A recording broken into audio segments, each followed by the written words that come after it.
I never thought my Navy career would end in chains. The clink of steel cuffs against the wooden bench echoes louder in my head than the gavel ever could. Every eye in the courtroom is fixed on me, uniformed bodies pressed shoulder to shoulder in their seats, whispers swirling like a storm tide. You think you know who I am, what I did? That I must have broken some sacred code, betrayed my ship, dishonored my oath. But if you think this is the story of my destruction, you're wrong. This is the story of how they tried to bury me alive in lies, and how I clawed my way out. The prosecutor clears his throat, papers shuffling, and for a second I almost laugh. They're reading out charges that don't belong to me. Dereliction of duty, misuse of command authority, endangering the fleet, words that taste like poison in the air. I sit straighter in my chair, every muscle stiff, not because I believe they'll see the truth, but because I refuse to let them see me break. I can't tell you yet who set me up. You'll hate them as much as I did. But just know this. The Navy doesn't just eat its own. It swallows them whole when it needs a scapegoat. Lieutenant Commander, how do you plead? The judge's voice is steady, practiced, a man who has sentenced more sailors in his career than I've had birthdays. My lips part, the word, not guilty, poised on my tongue, but my mind flashes back. Salt spray on the deck, the hum of engines beneath my boots, the laughter of my crew before everything twisted sideways. And I realize the truth isn't enough here. It never was. You're going to ask why I didn't quit, why I didn't walk away before the storm broke. But that's the thing about the Navy. You don't just walk away. It's a world of contracts and chains, some written in ink, others burned into your skin. And I was too stubborn, too loyal, maybe too naive to see what was coming. The courtroom fades around me for a moment, and all I hear is the sound of the ocean. My ocean. The one I swore to protect, even when the very people I bled beside sharpened their knives against me. Back then, I thought loyalty meant something. That competence, results, and sacrifice would speak louder than politics and envy. I thought the Navy was a meritocracy. I thought wrong. Because months before this courtroom, I stood on a deck with the sun splitting the horizon, proud of the life I'd built.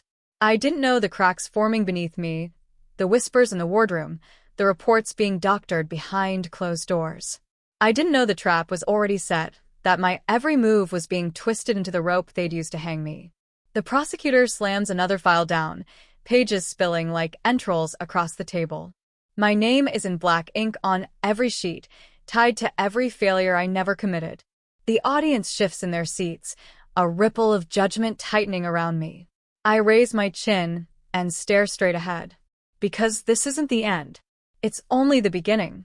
And if you stay with me, you'll see how far they pushed me, how deep the betrayal cut, and how I turned their lies into the blade that finally slit their throats. But first, we have to go back to when everything still looked normal, when I was just another officer chasing the horizon, blind to the shadow creeping closer every day. People like to imagine Navy life as endless adventure, the salt wind, the gleam of dress whites, the proud salutes at sunrise. There's truth in that, but the real rhythm of life at sea is repetition, discipline, and trust.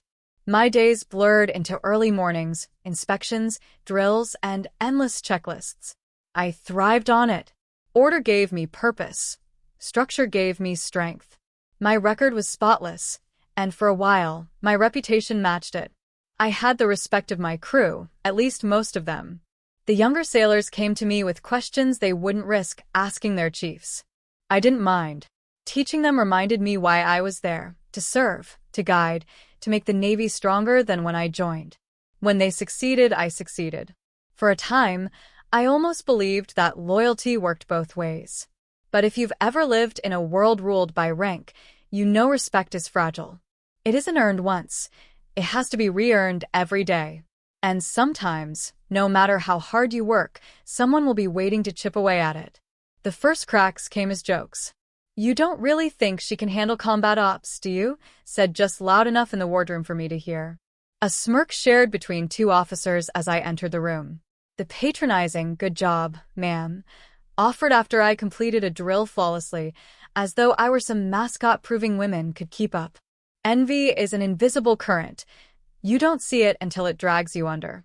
I was one of the few women on board, and my evaluations were consistently higher than my peers. Some hated me for it. Others just couldn't accept that I'd earned it. I remember one night leaning against the railing, watching the sea swallow the sunset, when Chief Ramirez came to stand beside me. He'd been in longer than I'd been alive, the kind of man whose word carried weight because he had no reason to flatter anyone. "You know they're circling, right?" he said, not looking at me. "Circling?" I asked, squinting into the fading light.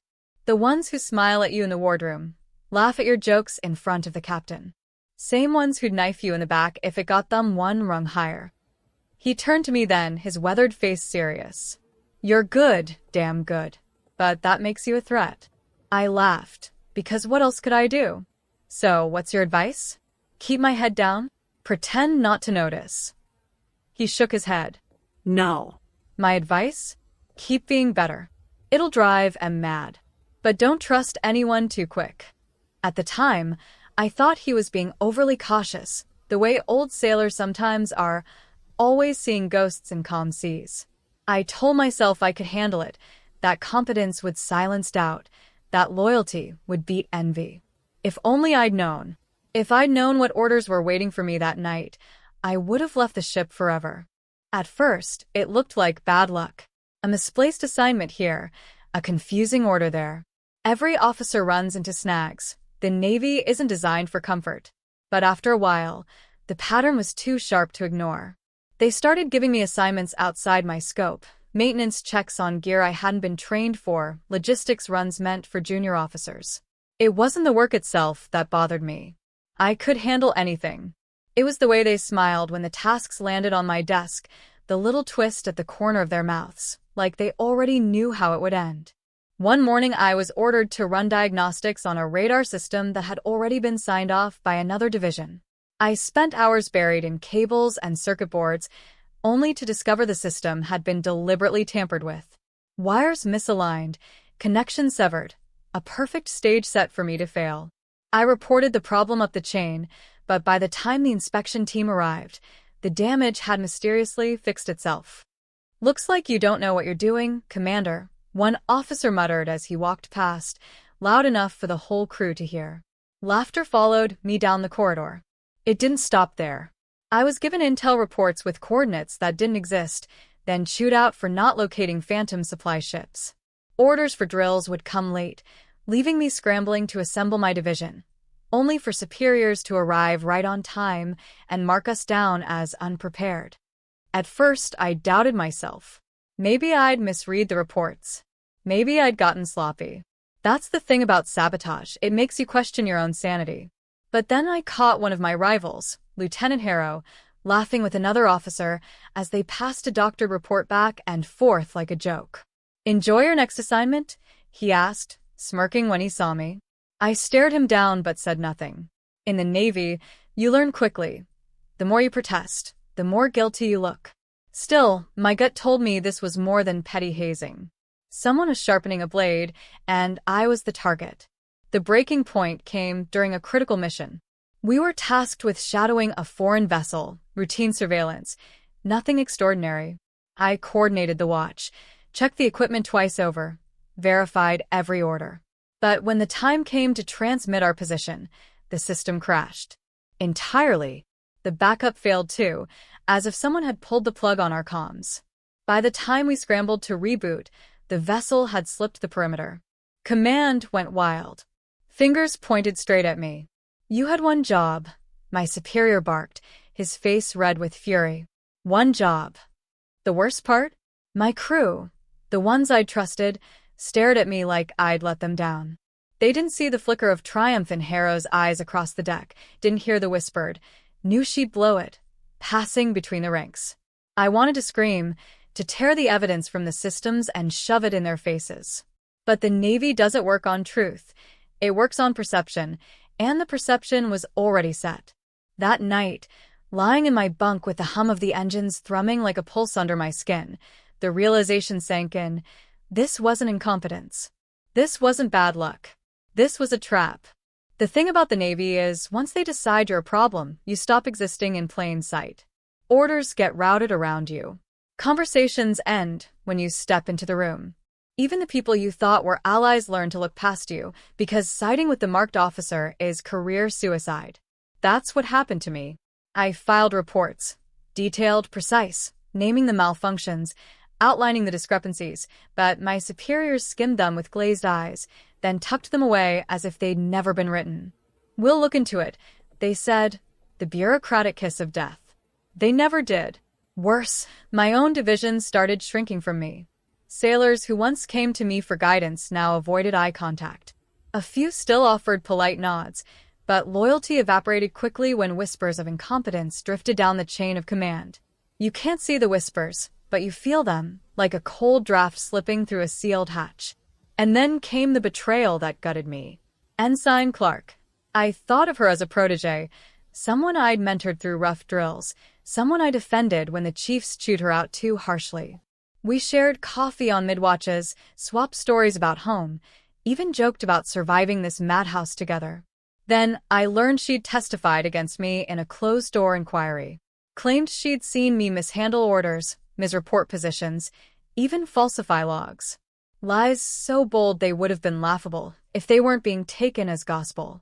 I remember staring at her across the mess deck after I found out, and she wouldn't meet my eyes.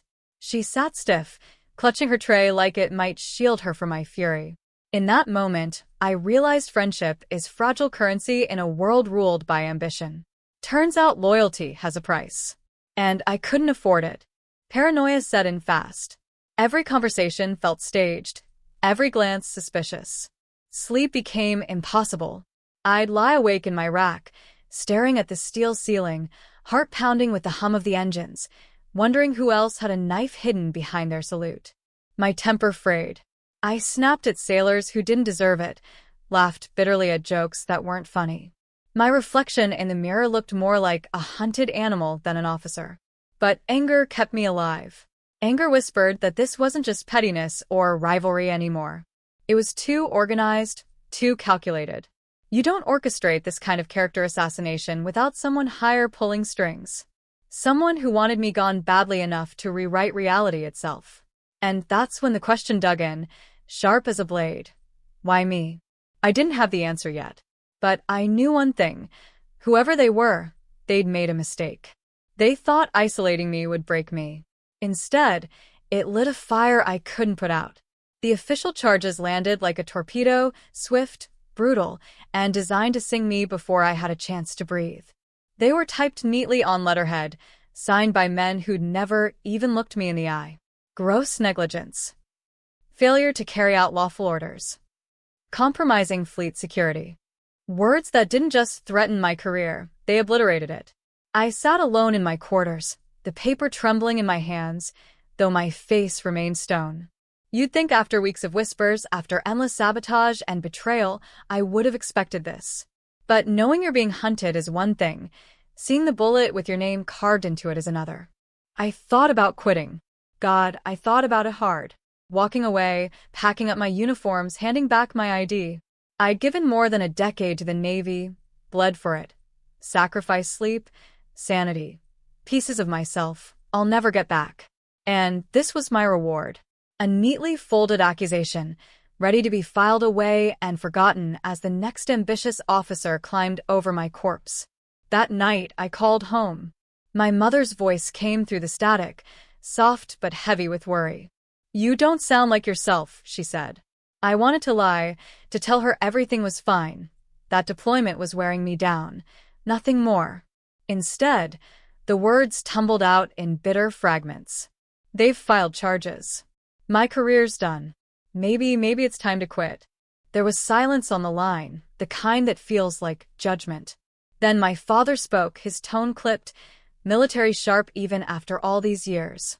"If you walk away now, they win. You want to hand them your head on a platter? Because that's what quitting is." "I'm tired," I admitted, my voice cracking. Tired of fighting shadows, tired of being the enemy on my own ship. "You're not the enemy," my mother whispered. "You're their scapegoat. There's a difference." I closed my eyes, pinching the bridge of my nose. Scapegoat. The word stung because it was true. They didn't care about me as a person. I was a convenient name, a body to burn so the rest of the fleet could stay clean. For a while after that call, I really did consider walking away. Maybe a dishonorable discharge was better than this endless war. Maybe I'd find some quiet civilian life, far from steel decks and poison salutes. But then fate handed me something they didn't want me to see. It happened late, when the ship was quiet, engines purring beneath the deck. I was alone in the comms room, finishing paperwork no one would ever read. A glitch on the console caught my eye, a folder not listed in the usual directories, buried under layers of digital camouflage. I shouldn't have clicked it. God knows if anyone caught me, it would have been the end right there. But curiosity, or maybe survival, overrode caution. The folder opened, and lines of data scrolled across the screen. Mission logs, communications, orders that didn't match the official record. And threaded between them, evidence of something darker. Smuggling routes disguised as supply runs, falsified reports stamped by officers with names I recognized. Names that should have been protecting me, not orchestrating my downfall. I leaned back in the chair, my pulse hammering in my ears. And in that moment, I realized the charges against me weren't the whole story. They were the cover story. Because what I just stumbled onto wasn't about incompetence or negligence. It was about conspiracy. The more I scrolled through those hidden logs, the colder my veins felt. This wasn't just sloppy record-keeping or clerical mistakes. It was deliberate, systematic corruption, signed and sealed by men wearing stars on their collars. Supply ships rerouted to phantom ports. Ammunition inventories lost in transit. Fuel shortages that never made sense, now explained by quiet diversions into private hands. And threaded through it all, my name. Each fabricated report, each falsified failure, they all pointed back to me. I wasn't just a scapegoat. I was the firewall.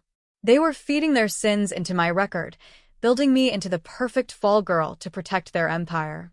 I leaned closer to the monitor, my breath fogging the glass, as one signature flashed across the screen. Not a junior officer. Not even a captain. Higher. Much higher. I won't name names, not yet. But imagine the highest rank you can, and know they were involved. My stomach turned, equal parts fury and dread. Because once you see rot this deep, you know two things. One, you can't ever unsee it. And two, once they know you've seen it, you're already dead. The ship felt different after that discovery. Every footstep in the corridor made my shoulders tighten. Every knock on my door sent my heart lurching into my throat. I started keeping copies of what I'd found, hidden in places no one would think to look. A spare drive tucked behind a panel in my quarters. Encrypted files buried inside routine maintenance reports. If they were going to bury me, I wasn't going down alone. Still, the weight of it pressed on me. I caught myself staring too long at officers in the wardroom, wondering which ones knew, which ones were complicit, and which ones were just pawns like me. And every time I passed Harrow, his smug little smile told me exactly which category he belonged to. Insomnia became my constant companion. Lying awake at night, I replayed the charges, the betrayals, the silence from my so-called allies. The Navy had taught me discipline, resilience, strategy. Now it had handed me my purpose. Survival wasn't enough anymore. I wanted justice. But here's the thing about justice. It rarely arrives gift-wrapped. You have to take it piece by piece, wrestle it from the hands of those who think they own it. I remember staring into the mirror one morning, dark circles etched under my eyes, and saying out loud, "They picked the wrong scapegoat." My voice cracked, but the fire was there, burning behind the exhaustion. That was the moment I decided I wouldn't just defend myself. I would go on the attack. They thought I was isolated. They thought they'd broken me. What they didn't realize was that the files I'd uncovered weren't just evidence. They were ammunition. And I was done playing defense. The decision wasn't made in a blaze of fury. It was quieter than that, the kind of quiet you feel before a storm rolls over the horizon. I knew I couldn't do this alone. Gathering evidence was one thing, surviving long enough to use it was another. So I started small. Whispered conversations in empty passageways, casual exchanges that looked like nothing but carried the weight of rebellion. Petty Officer Green was the first. He'd seen too many lost shipments with his own eyes, too many reports rewritten after signatures were filed. "I don't want trouble," he hissed one night in the mess line, his gaze fixed forward as if he were commenting on the food. "You already have trouble," I murmured back, sliding my tray past him. "The question is whether you want the truth to come out." He didn't answer right then, but 2 days later, a slip of paper appeared in my locker. Coordinates. Shipments. Notes in his cramped handwriting. Proof.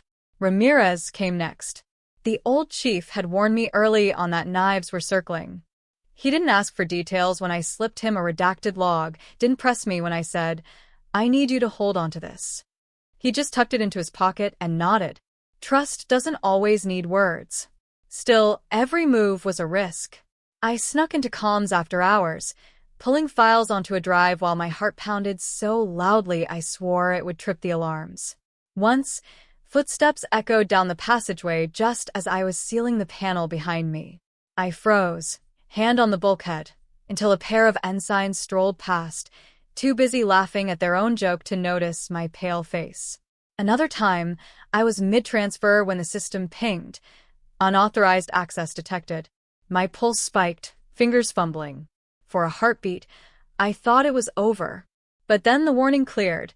Just a temporary glitch. Or maybe someone watching, deciding whether to pounce. I logged out so fast my hands shook for hours afterward. I couldn't keep this up forever. Every night, without sleep, carved another line under my eyes. Every whisper with an ally, another mark against my safety. But the pile of evidence grew. Shipment logs, financial ledgers, altered orders with signatures too powerful to ignore. It was enough to burn them all down if I lived long enough to use it. We huddled in corners of the ship, hushed voices barely rising over the thrum of the engines. Green leaned in, whispering, "We leak this. It won't just end your career. They'll bury you." "Maybe," I whispered back. "But they'll go down with me." Ramirez's eyes narrowed.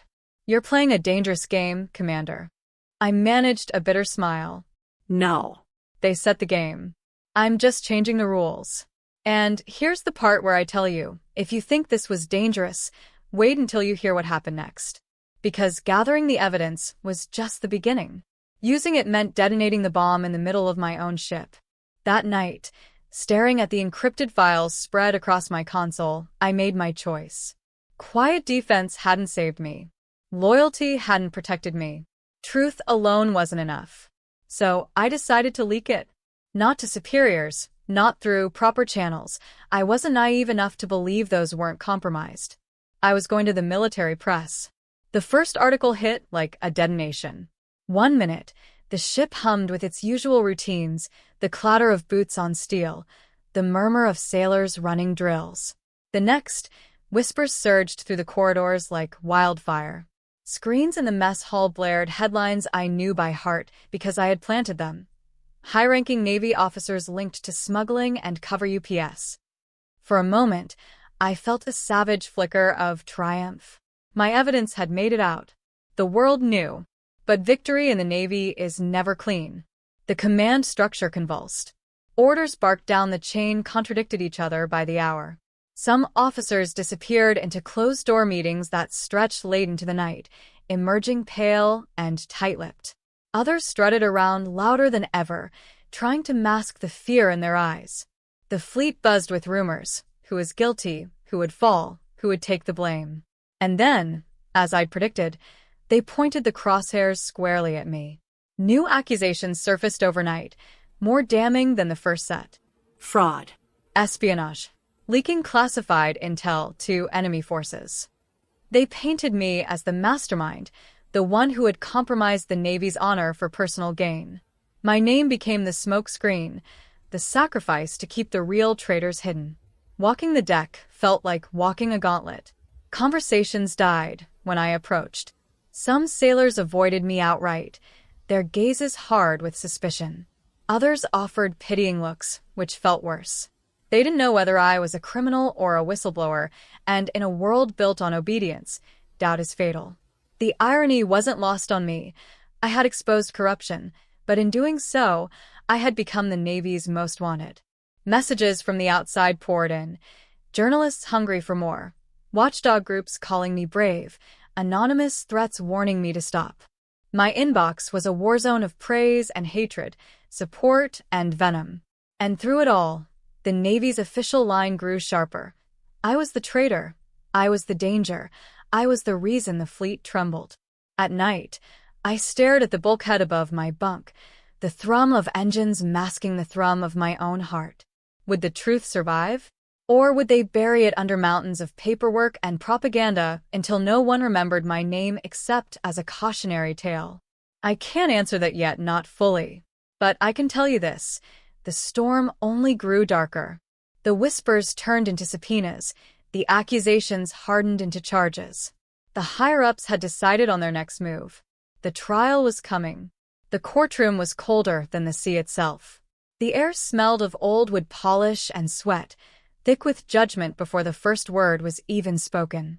I stood at the defendant's table in full dress uniform, every ribbon and medal gleaming, though they felt more like targets than honors.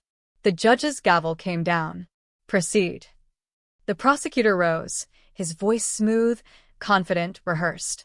He painted me as a saboteur in uniform, a disgrace to the fleet. He laid out a neat timeline of failures, one after another, each accusation stacked like bricks meant to wall me into guilt. I kept my face still, but inside I could feel the old fury boiling.